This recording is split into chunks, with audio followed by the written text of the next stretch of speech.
ઉત્તરાખંડના ઊંચા હિમાલયી પ્રદેશોમાં સતત હિમવર્ષા વચ્ચે બાબા કેદારનું શહેર કેદારપુરી બરફની ચાદરથી ઢંકાયું છે. હિમવર્ષાએ કેદારપુરીની સુંદરતાને અત્યંત આકર્ષક બનાવી દીધી છે. હાલમાં ધામમાં લગભગ 3 થી 4 ફૂટ બરફ છે. આ તસવીરો તમે જોઈ શકો છો. અહીંયા તાપમાન -16 ડિગ્રી સેલ્સિયસથી પણ નીચે આવી ગયું છે. આ પડકારજનક પરિસ્થિતિઓમાં પણ ભારત તિબેટિયન બોર્ડર પોલીસ અને રુદ્રપ્રયાગ પોલીસના સૈનિકો તેમની ફરજ બજાવી રહ્યા છે.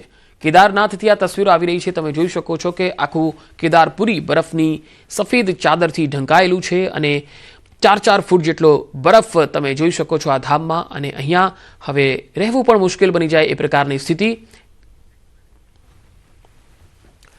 તો કેદારનાથ ધામમાં સતત બરફ પડી રહ્યો છે. અત્યાર સુધીમાં 4 ફૂટથી વધુ બરફ પડ્યો. હિમવર્ષા કેદારનાથને એકદમ સુંદર બનાવી રહી છે, પરંતુ રસ્તાઓ પર અને સુરક્ષા કર્મચારીઓને ભારે હાલાકીનો સામનો પણ કરવો પડી રહ્યો છે. સુરક્ષા કર્મચારીઓ રસ્તાઓ પરથી બરફ દૂર કરવાનું કામ કરતા જોવા મળી રહ્યા છે. દ્રશ્યોમાં પણ તમે જોઈ શકો છો કે સુરક્ષા કર્મચારીઓ રસ્તાઓ પરથી બરફને સાફ કરી રહ્યા છે, રસ્તો ખુલ્લો કરી રહ્યા છે, જેથી ટ્રાફિક વ્યવસ્થા જળવાઈ રહે. તો ઉત્તરાખંડના ઉત્તરકાશી જિલ્લામાં હાડ થીજવતી ઠંડી પડી રહી છે. પહાડી વિસ્તારોમાં સતત થઈ રહેલી હિમવર્ષાને કારણે જનજીવન ખોરવાઈ ગયું છે. 4 ધામ સ્થિત ગંગોત્રી અને યમુનોત્રી ધામ સહિત ઊંચાઈવાળા વિસ્તારો જેવા કે હર્ષિલ, સુક્કી, ખરસાલી અને રાનાચટ્ટી સંપૂર્ણપણે સફેદ ચાદરથી ઢંકાઈ ગયા છે. હજુ પણ આકાશમાંથી હિમવર્ષાનો દોર ચાલી રહ્યો છે. આ ભારે હિમવર્ષાની સીધી અસર વાહન વ્યવહાર પર થઈ રહી છે. બરફના થર જામવાના કારણે સુક્કીથી આગળનો ગંગોત્રી નેશનલ હાઈવે ફરી એકવાર બંધ કરી દેવાનો વારો આવ્યો, જેના કારણે માર્ગો પર વાહનોની અવરજવર અટકી ગઈ છે. તો ઉત્તરાખંડના પિથોરાગઢના પહાડ વિસ્તારોમાં ફરી ભારે હિમવર્ષા શરૂ થઈ છે. મુનસ્યારી, વ્યાસ, દરમા અને ચૌદાન ખીણોમાં સંપૂર્ણપણે બરફ જ જોવા મળે છે. હિમવર્ષાથી પ્રવાસીઓને આવકારદાયક રાહત પણ મળી છે. હવામાનમાં આ ફેરફાર ખેડૂતો માટે ફાયદાકારક સાબિત થશે. હિમવર્ષાને કારણે ઊંચાઈવાળા વિસ્તારોને જોડતા ઘણા બધા રસ્તાઓ બંધ થયેલા છે. વહીવટીતંત્રએ રસ્તાઓ ફરીથી ખોલવા ટીમો તૈનાત કરી છે. તો ઉત્તરાખંડના ચક્રાતા ટ્યુની રોડ પર બરફ હટાવવાનું કામકાજ આજે પણ ચાલુ છે. તસવીરોમાં જોઈ શકાય છે. 23 જાન્યુઆરીએ ભારે હિમવર્ષા બાદ હાઈવેની ટીમ ઘણી મહેનત બાદ રાષ્ટ્રીય ધોરીમાર્ગ ખોલ્યો હતો, પરંતુ 27 જાન્યુઆરીએ ફરીથી બરફવર્ષા થવાથી હાઈવે ફરીથી બ્લોક થયો હતો. બંધ હાઈવે પરથી બરફ હટાવવા 2 જેસીબી મશીન અને 1 સ્નો કટર સહિત તૈનાત કરવામાં આવ્યા છે. લોખંડ, કોટીકનાસર આ જે વિસ્તારો છે તે બરફવર્ષાને કારણે ત્યાંના રસ્તાઓ પણ બ્લોક થયેલા છે. રસ્તો હજુ પણ ટ્રાફિક માટે સંપૂર્ણપણે ખુલ્યો નથી. હાઈવે ટીમ સતત રસ્તો ખોલવામાં મહેનત કરી રહી છે. તસવીરોમાં તમે જોઈ શકો છો કે જેસીબીની મદદથી બરફ હટાવવાની કામગીરી ચાલી રહી છે. ઘણા રસ્તાઓ બરફવર્ષાને કારણે બંધ છે. નેશનલ હાઈવે પર બરફના થર જામેલા છે અને વાહન વ્યવહાર પર તેની સીધી અસર જોવા મળી રહી છે. ઉત્તરાખંડના અનેક પહાડી વિસ્તારોમાં આ પ્રકારની તસવીરો સામે આવી રહી છે. તો ઉત્તરકાશીની હર્ષિલ ખીણથી પણ તસવીરો આવી રહી છે, જ્યાં ભારે હિમવર્ષા થઈ રહી છે અને આ હિમવર્ષાને કારણે રસ્તાઓ બંધ છે. હવામાન સાફ થતાં હર્ષિલ ખીણમાં બરફ હટાવવાની કામગીરી શરૂ થઈ ચૂકી છે. સાંજ સુધીમાં રોડ રસ્તાઓ ફરીથી ખુલવાની અપેક્ષાઓ સેવાઈ રહી છે. તો બરફવર્ષાને કારણે તમે જોઈ શકો છો કે રસ્તાઓ પર કેટલો બરફ જામ્યો છે અને આ બરફવર્ષામાં વાહનો પસાર થઈ શકે તેવી સ્થિતિ નથી, જેથી જેસીબીની મદદ લેવાઈ રહી છે. બરફ હટાવાઈ રહ્યો છે, રોડ સાફ કરવામાં આવી રહ્યા છે. તો બરફવર્ષાના કારણે આ રસ્તાઓ બ્લોક થયેલા છે. ઉત્તરાખંડમાં ભારે બરફવર્ષા થઈ રહી છે. હર્ષિલ ખીણમાં બરફ હટાવવાનું કામકાજ શરૂ થયું છે. સાંજ સુધીમાં આ રસ્તાઓ ખુલે તેવી શક્યતા દેખાઈ રહી છે. તો સતત હિમવર્ષા થવાથી ગુલમર્ગમાં પ્રવાસીઓ ઉમટી પડ્યા. તો ગુલમર્ગનું પર્યટન સ્થળ કિંગડોરી વિશ્વના સ્કીયર્સ માટે આકર્ષણનું કેન્દ્ર બન્યું છે. અહીં એશિયાની સૌથી ઊંચી અને સૌથી લાંબી સ્કી ડ્રેગ લિફ્ટ શરૂ કરવામાં આવી છે, જેના કારણે હવે સ્કીયર્સ અહીં વધુ સુવિધાજનક રીતે સ્કી કરી શકે છે. સંબંધિત વિભાગ દ્વારા કિંગડોરીમાં સ્કી ડ્રેગ લિફ્ટની વ્યવસ્થા, મેઇન બાઉલ વિસ્તારમાં સ્કી ઢોળાવનું ગ્રૂમિંગ અને સ્કીયર્સ માટે પાસની ઓનલાઈન સુવિધા ઉપલબ્ધ કરાવવામાં આવી છે. તો સ્કીયર્સ માટે આ જગ્યા જે છે એ સ્વર્ગ કહેવાય છે અને તેઓ અહીંયા ખાસ આવતા હોય છે. વિશ્વભરના સ્કીયર્સ માટે આકર્ષણનું કેન્દ્ર આ સ્થળ છે અને સતત હિમવર્ષાથી ગુલમર્ગમાં પ્રવાસીઓ ઉમટી રહ્યા છે. ઘણા સ્કીયર્સ છે તેમના માટે આ સ્થળ ખૂબ જ આકર્ષણનું કેન્દ્ર હોય છે અને અહીંયા મોટી સંખ્યામાં સ્કીયર્સ પણ આવી રહ્યા છે. તેમના માટે જરૂરી સુવિધાઓ પણ ઉપલબ્ધ કરાવવામાં આવી રહી છે. જમ્મુ કાશ્મીરમાં બરફ સાફ કરવાની કામગીરી ન થવાના કારણે ત્રિગોચે વિસ્તારમાંથી દર્દીને હોસ્પિટલ પહોંચાડવામાં ભારે મુશ્કેલી પડી. ભારે હિમવર્ષાના કારણે માર્ગ સંપૂર્ણ રીતે બંધ રહ્યો હતો. સ્થાનિક લોકો દ્વારા વારંવાર ફરિયાદો અને સંબંધિત હાઈવે વિભાગને જાણ કરવા છતાં પણ રસ્તો ખુલ્લો કરવામાં આવ્યો ન હતો. પરિણામે સ્થાનિક લોકોને દર્દીને સ્ટ્રેચર પર બરફથી ઢંકાયેલા માર્ગ પરથી લઈ જવાની ફરજ પડી. સમયસર સારવાર મળી રહે તે માટે લોકો જોખમ લઈને આગળ વધ્યા. સ્થાનિકોના જણાવ્યા અનુસાર શરૂઆતમાં મહિલાઓ સહિત અનેક લોકો દર્દી સાથે હતા, પરંતુ ભારે બરફવર્ષાના કારણે ઘણા લોકો અડધા રસ્તે પાછા ફરવા મજબૂર બન્યા. આ ઘટનાથી સ્થાનિક લોકોમાં ભારે રોષ ફેલાયો. લોકોએ તાત્કાલિક બરફ સાફ કરવાની કામગીરી હાથ ધરી અને માર્ગ જોડાણ પુનઃ સ્થાપિત કરવા માંગ કરી. તો બરફ સાફ કરવાની કામગીરી ન થતાં લોકોને હાલાકી પડી રહી છે. એક દર્દી અહીંયા ફસાયો હતો, જેથી હોસ્પિટલ પહોંચાડવામાં લોકોને ભારે મુશ્કેલીનો સામનો કરવો પડ્યો હતો. બરફમાં જ પસાર થઈને આ દર્દીને હોસ્પિટલ સુધી પહોંચાડવામાં આવ્યો હતો. હિમવર્ષાના કારણે એ રસ્તાઓ બંધ થઈ ગયા છે. સોનમર્ગના હિમસ્ખલનગ્રસ્ત વિસ્તારમાંથી સવારના બરફના દ્રશ્યો સામે આવ્યા. આ તસવીરો તમે જોઈ શકો છો.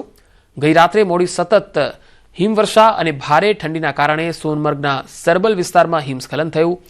સદનસીબે આ ઘટનામાં કોઈ જાનહાનિ નથી. પ્રશાસન દ્વારા લોકોને સતર્ક રહેવા અને હિમસ્ખલન સંવેદનશીલ વિસ્તારોમાં જવાનું ટાળવા અપીલ કરાઈ છે. તસવીરમાં તમે જોઈ શકો છો કે લોકોના મકાનો પણ બરફથી ઢંકાઈ ગયા છે. ચારે તરફ બરફની ચાદર છે. પહાડો અને જે મોટા મોટા ઝાડ છે એ પણ બરફથી ઢંકાયેલા છે. હવે પૂંછ જિલ્લાથી આવી રહી છે તસવીર. પૂંછ જિલ્લાના મંડી પંથકમાં તંત્ર દ્વારા બરફ હટાવવાની કામગીરી શરૂ થઈ છે. છેલ્લા 2 દિવસથી જિલ્લામાં ભારે હિમવર્ષાને કારણે પૂંછની પીડબ્લ્યુડી ટીમે મંડીના મુખ્ય રસ્તાઓ પરથી બરફ હટાવવાની કામગીરી હાથ ધરી. બરફથી ભરાયેલા રસ્તાઓને કારણે અસુવિધાને દૂર કરવા બરફ હટાવવાના મશીનો તૈનાત કરાયા છે.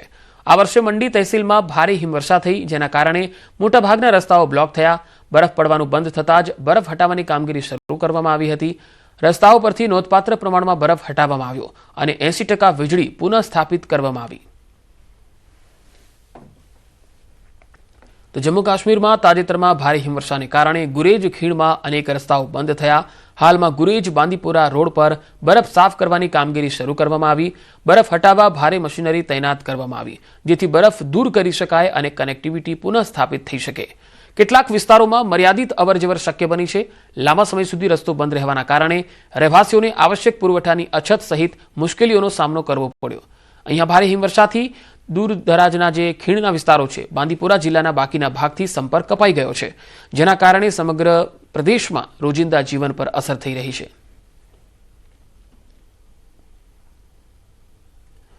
તો જમ્મુ કાશ્મીરમાં ભારે હિમવર્ષા થતાં રોડ રસ્તા બ્લોક થયા છે. કુપવાડાથી તસવીરો આવી રહી છે. કુપવાડા જિલ્લાના ઘણા ખરા રોડ રસ્તાઓ પર બરફ હટાવવાની કામગીરી શરૂ કરાઈ છે. ડેપ્યુટી કમિશનર કુપવાડાના નિર્દેશ પર બીકન સત્તાવાળાઓએ જિલ્લા મુખ્યાલય સાથે સરહદીય વિસ્તારોના જોડાણને પુનઃસ્થાપિત કરવા બરફ દૂર કરવાના મશીનો કામે લગાવ્યા. હવામાનમાં સુધારો થતાં કામ શરૂ કરી દેવાયું છે, જેથી આ વિસ્તારોનું જોડાણ તાત્કાલિક પુનઃસ્થાપિત કરી શકાય. છેલ્લા 4 દિવસથી આ વિસ્તારોનો જિલ્લા મુખ્યાલય સાથેનો સંપર્ક કપાઈ ગયો છે. सुधार आने के साथ ही अब लाइन ऑफ कंट्रोल के नजदीक आबाद इलाके करना, केरन और बत्सल के सड़क राब्ते जो बंद पड़े हैं, अब बीकन हुकाम ने मशक्कत करके उन तीनों सड़क राब्तों को बहाल करने की बड़े पैमाने पर कोशिश शुरू की है. और इस सिलसिले में आज करना, केरन और बत्सल के तीनों सड़क राब्तों पर बर्फ हटाने की मशीनों को काम पे लगा दिया गया है. 24 घंटे अब ये ऑपरेशन शुरू किया गया है ताकि सरहदी इलाकों का राब्ता जिला सदर मुकाम से बना रहे. डिप्टी कमिश्नर कुपवाड़ा श्रीकांत बाले आज इस ऑपरेशन की खुद निगरानी कर रहे हैं. उन्होंने बीकन हुकाम को हिदायत जारी कर दी है कि फौरी तौर पर तीनों सड़क राब्तों को काबिल आमदरफ्त बनाया जाए, क्योंकि पिछले कई दिनों से बर्फबारी जो जारी थी, जिसकी वजह से सरहदी इलाकों का राब्ता जिला सदर मुकाम से मुनक़ता हो चुका था. लेकिन इंतजामिया अलर्ट है. इंतजामिया ने फौरी तौर पर बिजली, पानी और सड़कों को बहाल करने का काम अब शुरू किया है. नेटवर्क 18 के लिए शुमाली कश्मीर से यहया सुल्तान. તો જમ્મુ કાશ્મીરના ડોડા જિલ્લામાં ફરી હિમવર્ષાએ જનજીવન અસ્તવ્યસ્ત કર્યું છે. સતત બરફવર્ષાને કારણે સામાન્ય જીવન પર તેની ભારે અસર જોવા મળી. હવામાન વિભાગે આજે પણ હિમવર્ષા ચાલુ રહેવાની આગાહી વ્યક્ત કરી છે, જેના પગલે જિલ્લા પ્રશાસને લોકોને ઘરમાં જ રહેવા અને હિમસ્ખલનના જોખમને ધ્યાનમાં રાખીને પર્વતીય અને ઊંચાઈવાળા વિસ્તારોમાં ન જવા અપીલ કરી છે. હિમવર્ષા સાથે જ તેજ પવન, ઝંઝાવાતી પરિસ્થિતિ અને વરસાદને કારણે રહેણાંક મકાનોને નુકસાન થયું છે. અધિકારીઓના જણાવ્યા અનુસાર ડોડા ભાલેસા પટ્ટામાં આશરે 20 થી 25 મકાનો અસરગ્રસ્ત થયા, જેમાંથી 4 મકાનોને ભારે નુકસાન થયું.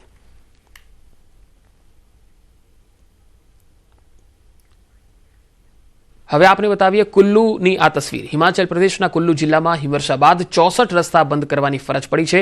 કુલ્લુ જિલ્લાના પહાડી વિસ્તારોમાં મોડી રાત્રે જોરદાર બરફવર્ષા શરૂ થઈ, જ્યારે મેદાની વિસ્તારોમાં ભારે પવન ફૂંકાઈ રહ્યો છે. 4 મહિના પછી વરસાદ અને હિમવર્ષા થઈ રહી છે, જેનાથી ખેડૂતોને માળીઓના ચહેરા પર ખુશીની લહેર છે. ખેડૂતોની આર્થિક આજીવિકા ખેતી પર નિર્ભર છે. વરસાદ પછી ખેડૂતો અને માળીઓએ તેમના ખેતરોમાં કામ કરવાનું શરૂ કર્યું છે, જ્યારે માળીઓ હવે તેમના વૃક્ષોને ખાતર આપી રહ્યા છે. ખેડૂતોને માળીઓ કહે છે કે વરસાદ અને હિમવર્ષા ખેડૂતો માટે લાભકારી રહેશે. હિમાચલ પ્રદેશમાં ફરી એકવાર હવામાન વિભાગે ચેતવણી જારી કરી છે. કુલ્લુ મનાલીમાં ફરી વરસાદ અને હિમવર્ષા શરૂ થઈ ગઈ છે. ગ્રામીણ વિસ્તારોમાં રસ્તાઓ નોંધપાત્ર રીતે બંધ છે અને તેના કારણે રહેવાસીઓને પગપાળા મુસાફરી કરવાની ફરજ પડી રહી છે. ભારે હિમવર્ષાને કારણે ઘણા દૂરના વિસ્તારોમાં વીજળીનો પુરવઠો પણ ખોરવાયેલો છે.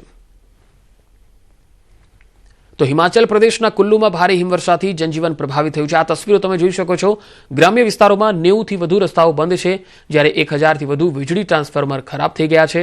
જિલ્લા વહીવટીતંત્ર ફરીથી શરૂ કરવાનું કામ કરી રહ્યા છે. આ તસવીરો જુઓ. એક ગાડી ફસાઈ છે અને તેને બહાર કાઢવા માટે પ્રયત્ન કરી રહ્યા છે. કુલ્લુ મનાલી હાઈવે પર રસ્તા પુનઃ શરૂ કરવા માટે કામ થઈ રહ્યું છે. બંજરથી જાલોરી જોટ સુધીનો રસ્તો પુનઃ સ્થાપિત કરવામાં આવી રહ્યો છે.